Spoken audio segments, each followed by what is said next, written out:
मित्रांनो, या नवीन वर्षात स्वामींसमोर हा नवस बोला आणि वर्षातून केव्हाही तो नवस पूर्ण सुद्धा करा. स्वामींकडून तुम्ही जे मागाल ते स्वामी तुम्हाला नक्की देतील. नमस्कार मित्रांनो, तुमचे स्वागत आहे आमच्या मराठी ॲस्ट्रोलॉजर ह्या चॅनलवर. श्री स्वामी समर्थ.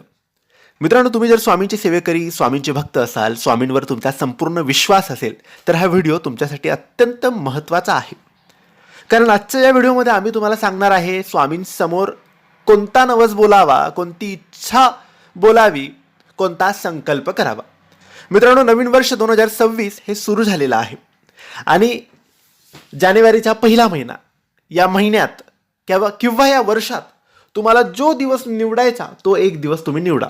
आज, उद्या, परवा, पुढच्या आठवड्यात, पुढच्या महिन्यात जोही दिवस गुरुवारचा असेल तर अतिउत्तम. तर त्या दिवशी तुम्ही स्वामींच्या समोर, मूर्तीसमोर, फोटोसमोर, तुमच्या देवघरासमोर बसा. कोणतीही वेळ असू द्या, सकाळ, दुपार, संध्याकाळ. अगरबत्ती, दिवा लावा. स्वामींना नमस्कार करा, त्रिवार मुजरा करा आणि हात जोडून स्वामींना प्रार्थना करा. तुमच्या मनातील जीही इच्छा आहे, जेही तुम्हाला हवं आहे, वस्तू असू द्या किंवा ती व्यक्ती असू द्या, जे स्वप्न आहे, जे तुम्हाला पूर्ण करायचं आहे, जे तुम्हाला मिळवायचं आहे, ते स्वामींना तुम्ही सांगा, मागा आणि त्यानंतर नवस बोला की स्वामी, या वर्षात, या 2026 या नवीन वर्षात केव्हाही मी तुमच्या दर्शनाला अक्कलकोटला नक्की येईल. तुम्ही फक्त यावर्षी मला बोलवा. स्वामी नक्की बोलवतील आणि अशी वेळ घडवून आणतील की तुम्ही बरोबर अक्कलकोटला जाल.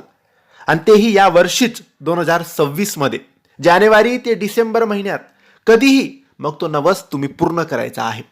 तुम्ही अक्कलकोटला जायचं आहे. या 12 महिन्यातून केव्हाही जा.